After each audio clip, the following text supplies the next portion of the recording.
Mobile fingerprinting tips for our mobile notaries. Okay, just basic fingerprinting tips for our friends out there who are mobile notaries. And we're gonna keep this kind of short, sweet, and simple here. So let's jump straight into it here about some tips for you guys. And for me, that the first tip we're gonna focus on is gonna be about ink card fingerprinting. All right. My tip before they take the good tips is for ink card fingerprinting. I know what it is. You guys got yours in your mind right now? What you think it's gonna be for you guys for your tips? Oh, I know All right, mine. then let's go Yes. ahead. I got mine though. I hope we don't I'm have the cheating same right one. now and give you mine right away. Say again? I hope we don't have the same tips. It shouldn't be like that. But mine is always bring extra ink cards. Yes. I don't care if you're going out there to do some Notary Public work. If you got trained by us, you already know to bring some ink cards with you at all times. Always have a backup of some extra ink cards. I don't care if you're doing anything else. I don't care if you're dropping off your kids at school. Always have some extra ink cards with you there. And that's my tip. What you guys tip? I know I took a good one. What you guys' tip out there? Ladies Always first. have supplies. Say again? Make sure you have enough supplies, like the ink pads. Always has a backup of ink pad. They keep it in a zipper bag so you won't dry it out. Make Yep. sure. Yep. I got a good one. Make sure you Uh-oh. have gloves. Yes. Gloves, yes. You need gloves. That is true. Yes. And that is true. Gloves is a very good thing to have. But why is that though, folks? Well, for one thing, you don't want your prints on the card. You want the customer print on the card. And with COVID, it seems to be selling down. You still want to have the gloves on because it protects you. It protects. It's just more cleanness now to have gloves. Now, I've seen people who do fingerprints over and over in their facilities, and they don't even think about gloves anymore because we've gotten to ease with COVID, so no one is really thinking about the gloves or the mask anymore, especially here on the East Coast, where it's not mandated True. hardly anymore. So, but still, you need gloves. Yes, I agree. That is true. And it's very important to keep that in mind to all the time. And I noticed that here too. Even now, back in the good old days, only person who I feel comfortable with and still is today, well, a little bit today, was the pizza man delivering food to us, or maybe some Chinese food. Other than that, if it wasn't pizza or Chinese food, we were picking up our own food. Now people are coming to us trying to get us, convince them to drop off food. Like, no, we're good. If I go to a fast food place, I'm watching every second what they do with their hands. Are they going to put the gloves on? Are they going to change the gloves? I'm always checking. A lot of folks out there right now checking the technicians, seeing if we're going to put gloves on before we fingerprint them. You know, it's very important to have. And those are very good tips. It really is. And people don't take that consideration. Another good point is right here. Don't want to stain. Hey, somebody trying to take our points from me. Shake things right there. That's right. You don't want to stain and smudge your cards because wearing gloves help prevent that. Yes. That is true. That is true right there. It really is. Pretty good tips, folks. Hey, we're just getting started, though. We really are. Let's jump ahead with another tip here for you folks to think about. And that was just for ink card fingerprinting. Let's talk about for LiveScan fingerprinting now, too, okay? So can you guys think of any tips right now regarding LiveScan fingerprinting for fellow notaries out there? Always make sure to turn on the computer before you have customers in case you have update on your laptop. Mm-hmm. And or bring an extra cable too, just in case. Oh, you took that PowerPoint. You saw it. You're like, I'm taking that one. She thinks I'm taking that one there. It got ahead of me right there. That's good. Extra power cord. What else did you mention?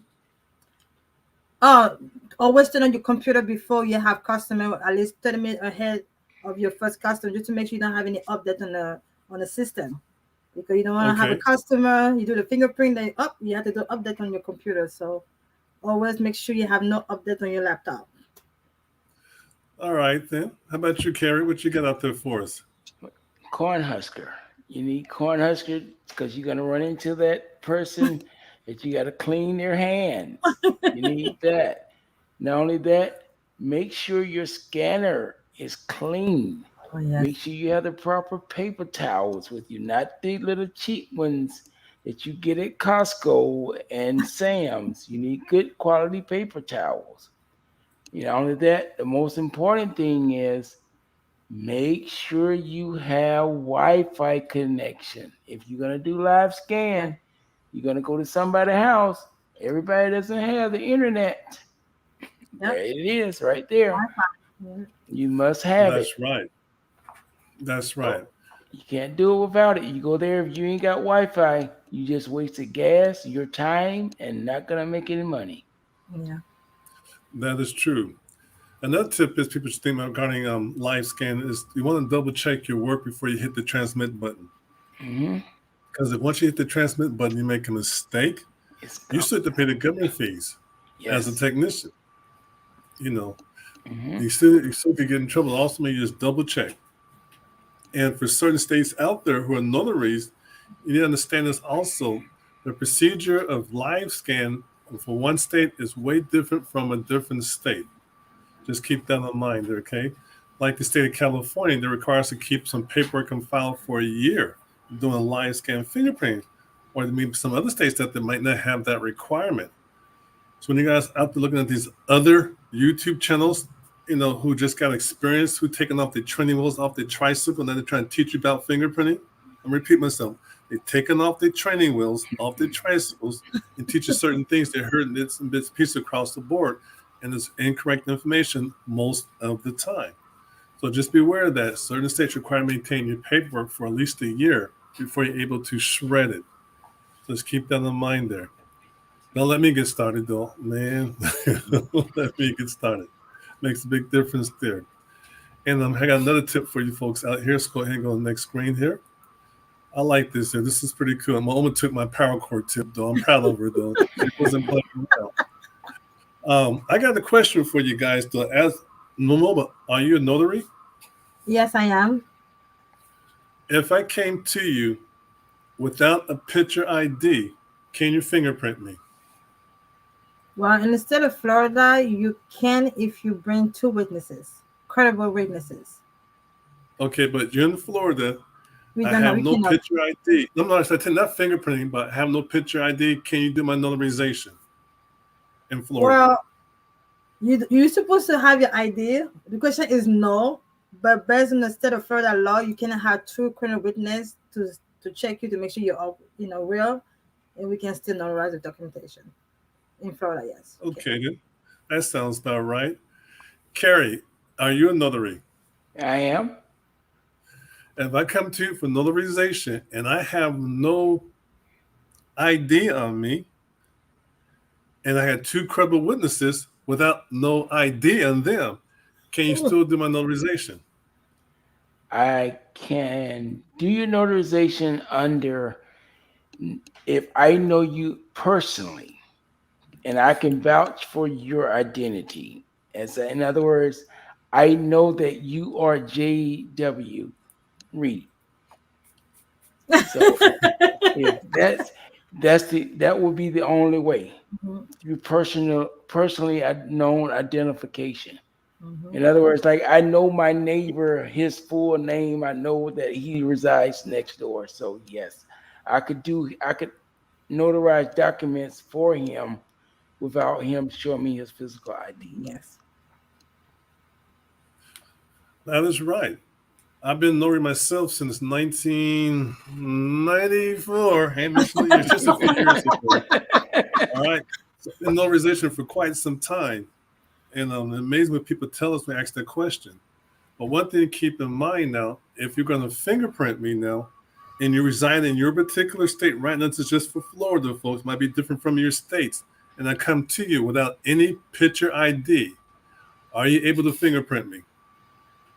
Per the guidelines for the Florida Department of Law Enforcement.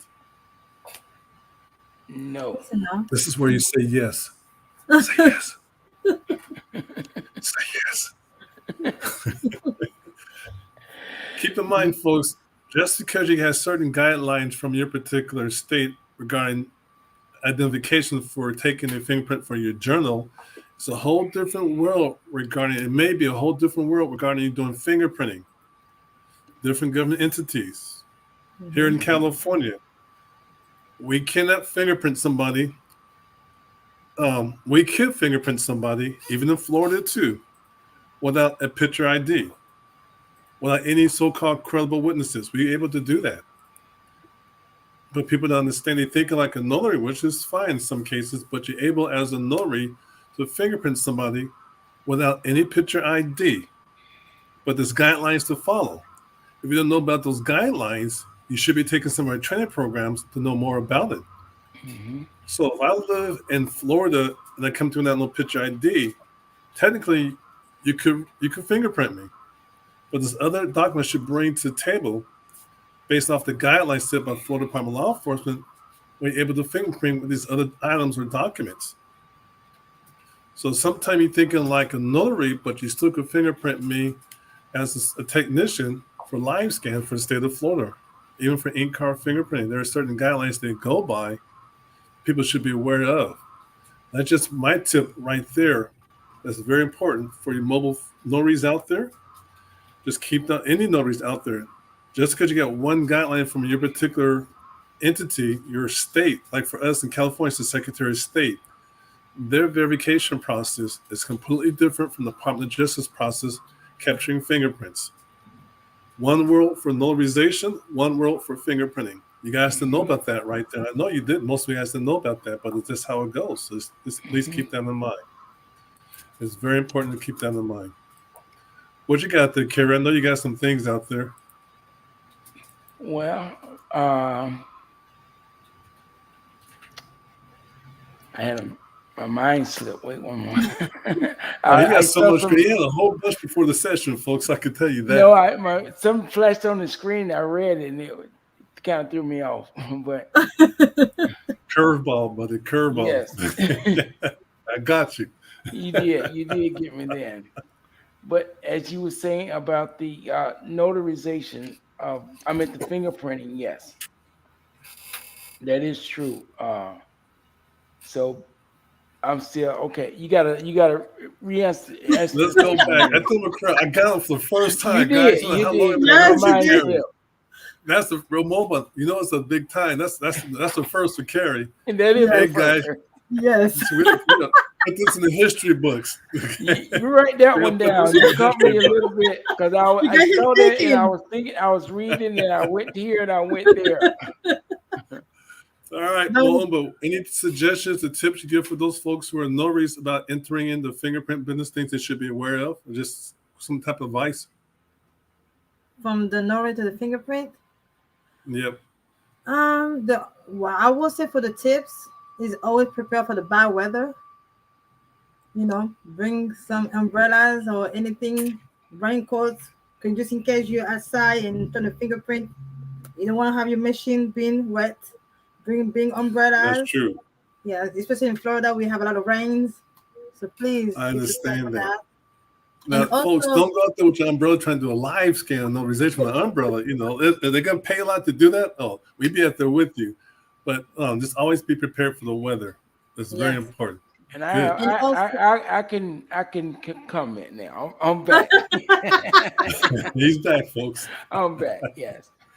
One thing that I like to give notice, because actually about 3 weeks ago, I had a gentleman to actually flag me down. He saw my van and he was asking about questions about being a notary and doing fingerprinting, things like that. And one thing I tell people up front, you have to realize it requires, first of all, a lot of work. Yes. You're not going to get rich tomorrow. Mm-hmm. And most of all, you have to constantly reinvent yourself. You cannot focus only on one or two items. You have to constantly see what's out there that's worked primarily best for you. And one thing you have to always be, when you go to a customer's, especially if they're home to do a fingerprint or a notarization or whatever, you have to always want that customer to feel that you're in control of the situation. For instance, I had an incident a while back. I went to a lady's house to do a notary, And everybody know here in Florida, they believe in steps. I'm in a wheelchair.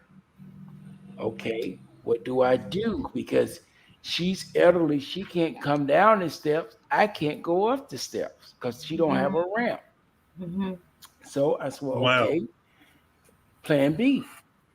Can you open your garage? So I went into her garage. She stood right there in her kitchen.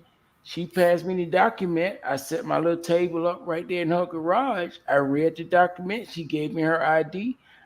I notarized it right there. So you have to always think outside the box to adjust to any situation you're gonna run across, because you're gonna run across them every day. It's not gonna be picture perfect every day. Yeah. So That is those true. are my tips. That is true. I guess in the share the folks out there, I've been a notary since 1994, and I took a few years off right before COVID-19 just to take a break from notarization. Um, People, listen to me. This is very important. I want you guys to understand the fact that a lot of notaries out there are trying to chase the hype. They see in these videos that people say, I made X amount of dollars per month, and they can do the same thing themselves. They have an opportunity doing that or even more, 10x what they're doing. But you have to take it seriously. When you become a notary, are you going to run to some place from a person who's going to teach you to become a notary because they just took their test for the first time and passed? All of a sudden, now they're going to try to tell you how to become a notary? Don't do that. Please don't do that, because you're talking to people who just took off their training wheels off their tricycle. Mm-hmm. They still don't know what they're talking about. They still got a lot to learn. Mm-hmm. Come to good organizations out there who have been doing it for quite some time, who knows the language on both sides of the world, notarization, even for fingerprinting. And trust me, we have no tricycle. We got no training wheels on no tricycle. Heck, we made the tricycle folks help them get started. Mm-hmm. So I'm just trying to keep it real. So don't follow the hype. You got folks right here talking to you right now who are notaries for quite some time, and also that have experienced fingerprinting. And it shows you the real live information.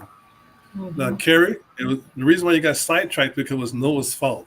Noah's from a Yeah, small country called exactly. in California too. She came to our training sessions a couple of times. Her and her husband's kicking butt and taking names, but they're very serious. So that's why she threw you for a loop there. She's one of the folks who actually took the in-person training at a corporate office right there. But I they're remember. very sharp. And this is a special shout out for her and her husband, Charles. They've been practicing. When they took the training program a while ago, they never stopped practicing. And when they came to our office for additional training as part of the program they already know how to do ink card fingerprinting extremely well. They came like a big old stack full of ink cards, like a phone book type of stack of ink cards. From my perspective, old back in the days, real phone books, practicing all the time. Because they're serious. They are serious about getting the stuff done the right way.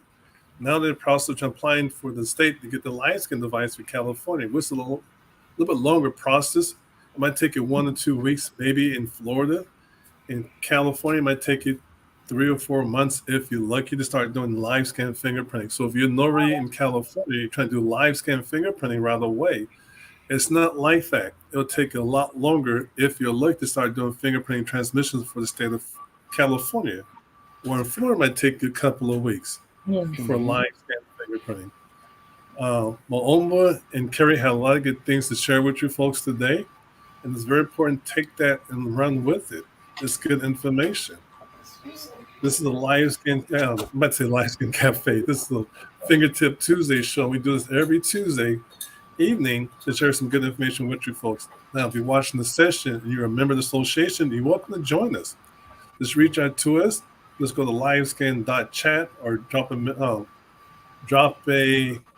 note inside the LiveScan community to let us know you want to join one of our sessions here. We make you a speaker. Take advantage of good information, folks. Anything you guys got to say? That was my little 10 cents right there. I have one more tip. Always make sure that you answer your phone. When people call you, make sure you're around the phone and always call the customer back right away. Yes. That's very important too. Yep. And just to come off from what Mama was saying, I recommend once you get your website up and running, make sure that when people visit your website, you get an alert on your phone or Yes. on your watch or whatever, Apple Mm-hmm. Watch or whatever, so that if a person leave you or asking you a question concerning a product that you're trying to sell, you want to show that you're paying attention to your business, you're responding at appropriate time, because Yes. that's one good thing that people love is being efficient and communicating. Yeah. I talked to a lady for almost 2 days, even though I didn't get to sale. But she appreciated me taking the time to explain to her the necessary documentation she